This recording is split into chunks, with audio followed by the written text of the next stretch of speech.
அப்படியா? ஆமாங்கண்ணே. ஆமாம், நீ இங்கிலீஷ் படிச்சுட்டு என்ன பண்ண போகிற? என்னென்ன இப்படி கேட்டுப்பிட்டீங்க? அயல்நாட்டு பறவைங்கள்லாம் அதானே ஃபாரின் பேர்ட்ஸ் மைக்ரேஷன் அப்படின்னு சொல்லுவாங்களே, அது அந்த அயல்நாட்டு பறவைகள்லாம் இடம்பெயர்ந்து நம்ம நாட்டுக்கு வருவாங்கண்ணே.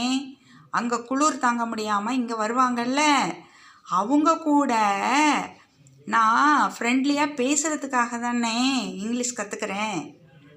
ஓஹோ, நீ இங்கிலீஷ் கற்றுக்கிட்டதுனால அவங்ககிட்ட பேசி நீ என்ன பண்ண போகிற?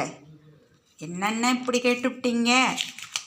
அவங்க என்ன பேசுகிறாங்க கொள்கிறாங்கன்னு நம்மளும் அவங்களோட சேர்ந்து பேசிக்கிட்டு இருந்தால் தானே, ஃப்ரெண்ட்லியாக பேசிக்கிட்டு இருந்தால் தானே அவங்க நம்மளை பற்றி உயர்வாக நினைப்பாங்க. அவங்க நம்மளும் நிறைய லாங்குவேஜெல்லாம் படிச்சிருக்கிறோம்.